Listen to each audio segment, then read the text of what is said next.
Hi friends, welcome back to our channel SR studio. അപ്പോൾ ഇന്നത്തെ ഒരു വീഡിയോ എന്ന് പറയുന്നത് ഒരു റേഡിയോ ഡ്രാമയാണ്.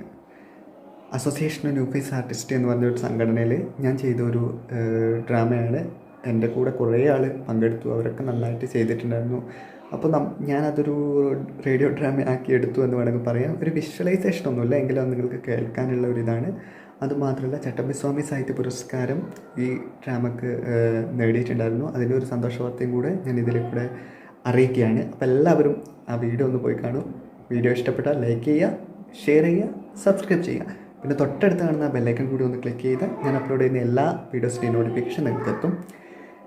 ഇന്ന് എനിക്ക് അത്ര ടൈം കിട്ടിയില്ല, അതുകൊണ്ടാണ് റേഡിയോ ഡ്രാമ ഞാനത് ഇട്ടത്. നിങ്ങളും എല്ലാവരും കേൾക്കുമെന്ന് ഞാൻ പ്രതീക്ഷിക്കുന്നു. പുതിയ വീഡിയോസായിട്ട് ഞാൻ എന്തായാലും വരുന്നതായിരിക്കും. അപ്പോൾ വേറെ ഒന്നും പറയാനില്ല, നിങ്ങൾ പോയിട്ട് ഡ്രാമ കണ്ട് അടിച്ചു പോയിക്കും.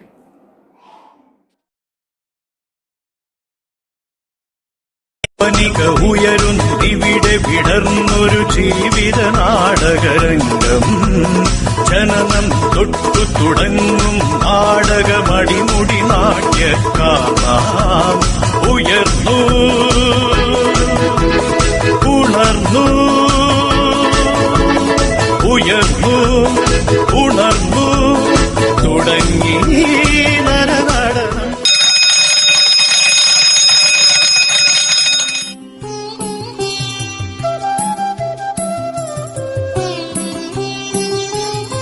ഗോമതി, നീ മകളോട് കാര്യങ്ങളൊന്നും പറഞ്ഞില്ലേ? ഇല്ല, നിങ്ങൾ തന്നെ അവളോട് പറഞ്ഞോളൂ. എന്താടാ ശങ്കര, നീയും ഗോമതിയും കൂടി നാടകം കളിക്കുകയാണോ? പറയടാ. അച്ഛാ, എന്താ കാര്യം? എന്നോട് പറയച്ചാ. അത് മോളെ, നിന്നെ കാണാൻ ഇന്നിവിടെ കുറച്ചുപേർ അരങ്ങുണ്ട്. മോള് പോയി പെട്ടെന്ന് ഒരുങ്ങിക്കോളൂ. അമ്മ പറഞ്ഞത് ശരിയാ, നിന്നെ കാണാൻ ഇന്ന് പ്രകാശം കൂട്ടരും വരുന്നുണ്ട്. എന്താ അച്ഛാ, എന്നോടൊരു വാക്ക് പോലും ചോദിക്കാതെ? എനിക്ക് അണിഞ്ഞൊരുങ്ങി നിൽക്കാൻ വയ്യ, എനിക്കാരെയും കാണണ്ട. അച്ഛനൊരു വാക്ക് പറഞ്ഞാൽ അറിയാലോ. പിന്നെ അതെ മോളെ, നീ അച്ഛൻ പറയുന്നത് അനുസരിക്കൂ. ഇല്ല, അച്ഛൻ പറഞ്ഞതൊക്കെ ഞാൻ ഇതുവരെ അനുസരിച്ചിട്ടേ ഉള്ളൂ. പക്ഷെ ഇത് നടക്കില്ല അച്ഛാ, നടക്കില്ല. മോളെ, എന്തിനാ ഇങ്ങനെ ഒരു വാശി? എന്റെ കുട്ടി സമ്മതിക്ക്. അച്ഛനെ അറിയാമല്ലോ നിനക്ക്. രാഹുലിനെ എനിക്ക് ഇഷ്ടമാണെന്ന് അച്ഛൻ അറിയാലോ, പിന്നെന്താ ഇങ്ങനെ? മിണ്ടരുത്. മര്യാദയ്ക്ക് വീട് പോലും ഇല്ലാത്ത രാഹുലിനെ അവൾ ഇഷ്ടപ്പെടുന്നു. പ്രകാശിന് ഗൾഫില് എഞ്ചിനീയറാ ജോലി. അച്ഛ, പരസ്പര സ്നേഹവും വിശ്വാസവുമാണ് വലുത്. പണം ഇന്ന് പോയി നാളെ വരും, അത് നേരെ മറിച്ച് സംഭവിക്കാമല്ലോ. മോളെ, നീ ആ രാഹുലിനെ മറക്കൂ. എന്താ അമ്മ പറഞ്ഞത്? രാഹുലിനെ മറക്കാനാണെങ്കിൽ പിന്നെ ഞങ്ങൾ എന്തിനാ പ്രണയിച്ചത്? ഇവിടെ പ്രണയത്തിന് ഒരു മൂല്യമില്ലേ അമ്മേ? മോളെ, നിന്റെ അച്ഛൻ കഷ്ടപ്പെടുന്നതും മുഴുവൻ നിനക്ക് വേണ്ടിയാ. അത് നീ കാണാതെ പോകരുത് മോളെ. ഏതൊരച്ഛനും മക്കളെ വളർത്തി വലുതാക്കും, പക്ഷെ സ്വന്തം മക്കളുടെ ഇഷ്ടം പോലും മനസ്സിലാക്കാതെ അച്ഛൻ.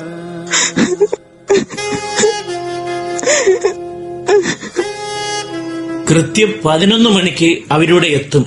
ഒരുങ്ങി നിന്നോളാൻ പറയൂ.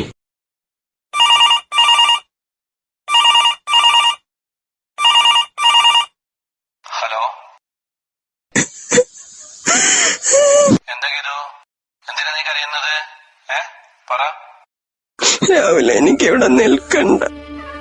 ഇവിടെ നിന്നാൽ എന്റെ അച്ഛൻ എന്നെ മറ്റാരെങ്കിലും കൊണ്ട് കെട്ടിക്കും. നീ എന്താ ഇങ്ങനെയൊക്കെ പറയുന്നത്? അതിന് ഇവിടെ എന്താ സംഭവിച്ചത്? എന്നെ ഇന്ന് പെണ്ണ് കാണാൻ ഒരാൾ വരുന്നുണ്ട്. അച്ഛൻ അറിയാവുന്ന പാർട്ടിയാ. ഗീതു, അപ്പോൾ നീ? ഇല്ല രാഹുൽ, എനിക്ക് രാഹുലിനൊപ്പം കഴിഞ്ഞാൽ മതി. ഞാനങ്ങോട്ട് വരുക. ഗീതു, ഒരു വീട് പോലും മര്യാദക്കില്ലാത്ത എന്റെ കൂടെ എങ്ങനെയാ നീ വരുന്നത്? ശരി ഗീതു, നിന്റെ ഇഷ്ടം പോലെ നടക്കട്ടെ.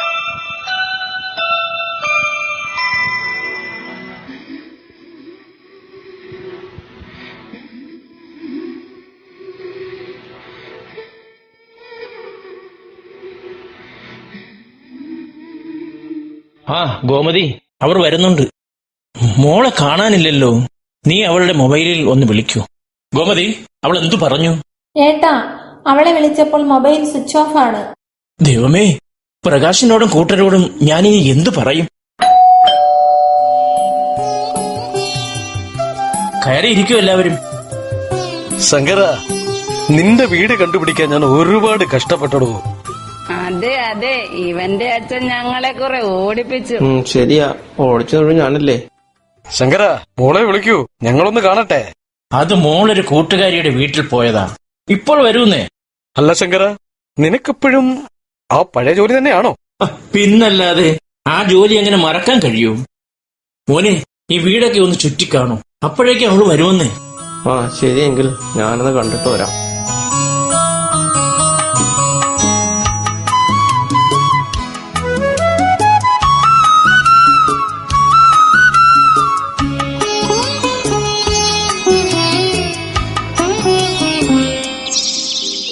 പ്രിയപ്പെട്ട അച്ഛൻ പറഞ്ഞ ഏതൊരു കാര്യം ഇതുവരെ ഞാൻ അനുസരിച്ചിട്ടേ ഉള്ളൂ. എന്നാൽ എന്റെ ഇഷ്ടം മനസ്സിലാക്കാതെ എന്നെ മറ്റൊരാളെ കൊണ്ട് വിവാഹം കഴിപ്പിക്കാൻ അച്ഛൻ തീരുമാനിച്ചു. അച്ഛനറിയാം എനിക്ക് രാഹുലിനെ ഇഷ്ടമാണെന്ന്. അത് പലപ്പോഴും ഞാൻ അച്ഛനോട് തുറന്നു പറഞ്ഞപ്പോൾ അച്ഛൻ ഒരിക്കലെങ്കിലും സമ്മതിക്കുമെന്ന് ഞാൻ കരുതി. എന്നാൽ എന്റെ കണക്കൂട്ടലുകളൊക്കെ തെറ്റിവെച്ച പരസ്പരം സ്നേഹവും വിശ്വാസവും ഉള്ള രാഹുലിന്റെ കൂടെ എനിക്ക് ജീവിക്കണം അച്ഛ. എനിക്ക് അവന്റെ കൂടെ ജീവിക്കാനേ കഴിയും. അതുകൊണ്ട് ഞാൻ രാഹുലിന്റെ കൂടെ പോകുന്നു എന്ന് ഗീതു.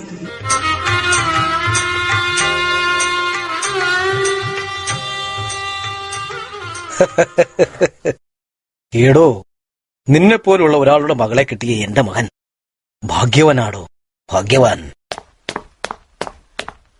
അച്ഛാ, ഒന്നിങ്ങോട്ട് വരൂ.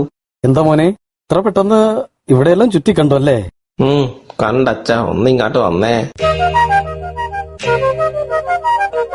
നിന്റെ മകൾ എവിടെ പോയെന്ന ശങ്കര നീ പറഞ്ഞത്? കൂട്ടുകാരിയുടെ വീട്ടിൽ. കൊള്ളാം. എങ്കിലും എന്നോട് ഈ ചതി ചെയ്യുമെന്ന് ഞാൻ അറിഞ്ഞിരുന്നില്ല ശങ്കര, ഞാൻ അറിഞ്ഞിരുന്നില്ല. അത് നീ.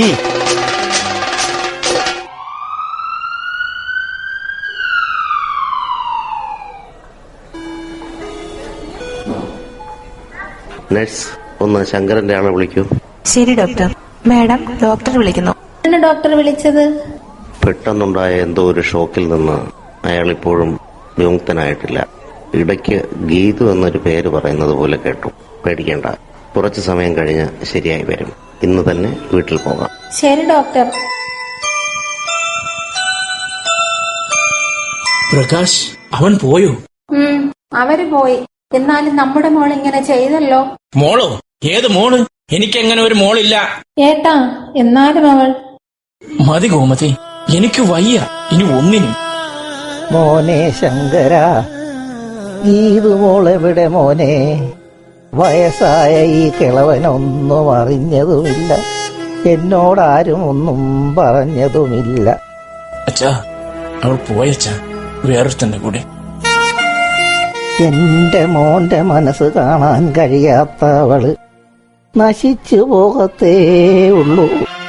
അവള് പോയി, ഇനി അവള് തിരിച്ചു വരില്ല. ഇനി അഥവാ വന്നാലും എന്തു വന്നാലും ഈ വീടിന്റെ പടി കടത്തില്ല അവളെ.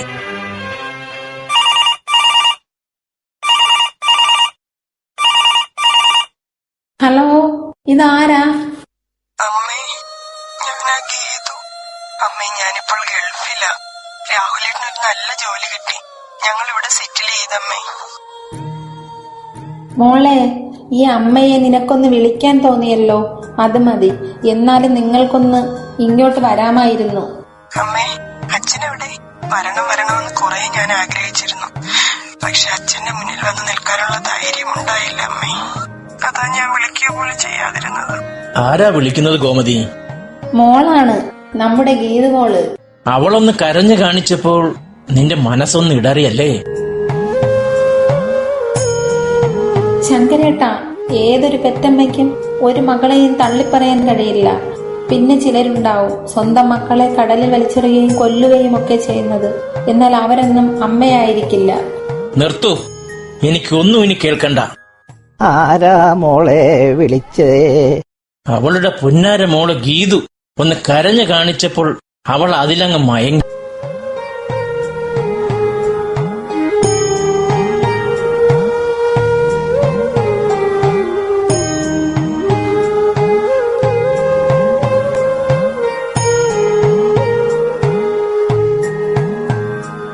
ഗോമതി, ഒന്നിവിടെ വന്നേ. എന്താ ഏട്ടാ, പറയൂ. നീ വാർത്തയൊന്നും കേൾക്കുന്നില്ലേ? ലോകം മുഴുവൻ മഹാമാരിയാണ്. ഏതോ ഒരു കൊറോണ എന്ന രോഗം എല്ലാവരിലും പടരുകയാണ്. ദൈവമേ, ശരിയാണല്ലോ. കാനഡയിൽ നിന്ന് എത്ര പേരാ മരിച്ചു വീഴുന്നത്?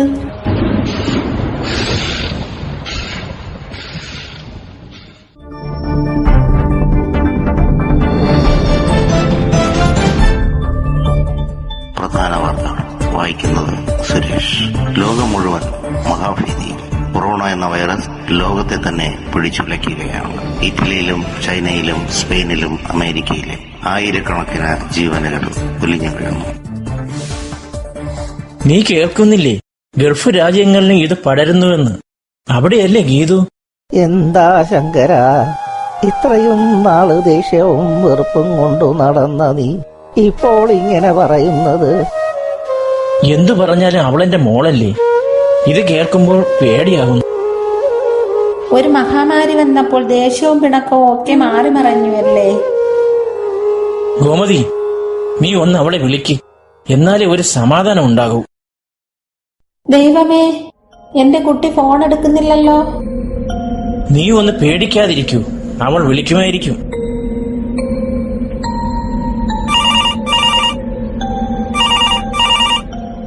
ഹലോ അമ്മേ, അമ്മേ, അമ്മ ഇന്നത്തെ വാർത്ത കണ്ടിരുന്നോ?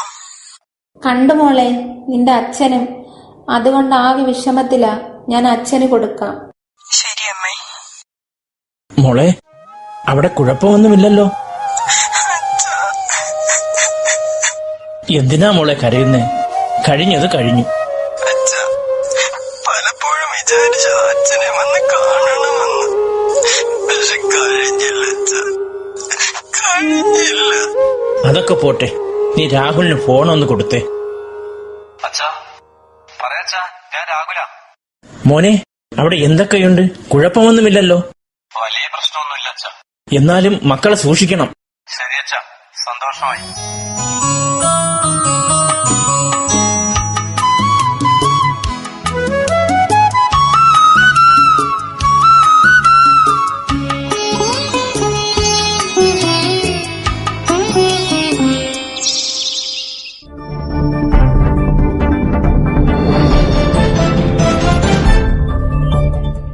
പ്രധാന വാർത്തകൾ വായിക്കുന്നത് സുരേഷ്.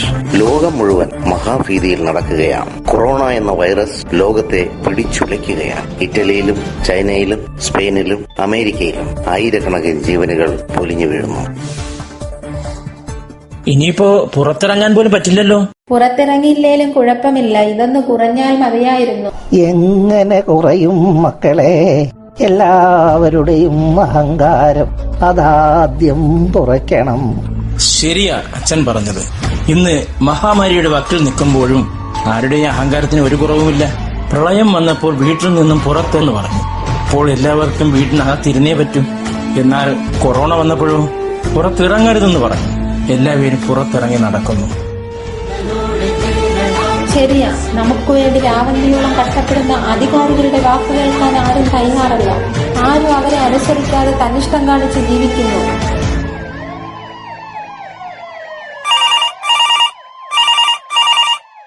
അച്ഛാ, ഞങ്ങൾ അങ്ങോട്ട് വന്നാലോ എന്ന് ആലോചിക്കുക. അച്ഛൻ എന്ത് പറയുന്നു? വേണ്ട മോനെ, നിങ്ങൾ ഇപ്പോൾ ഇവിടെ വന്നാലും ഞങ്ങൾക്കും കാണാൻ കഴിയില്ല.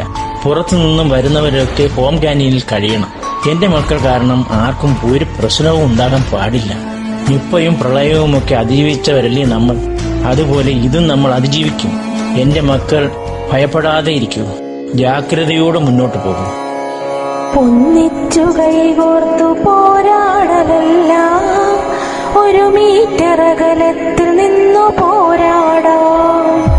കൈകോർത്തു ബന്ധം പുതുക്കലോ മാറ്റാം. കൈകൂപ്പി വന്ദിച്ച് മാരിയകറ്റാം. സ്വാർത്ഥത നല്ലതല്ലെങ്കിൽ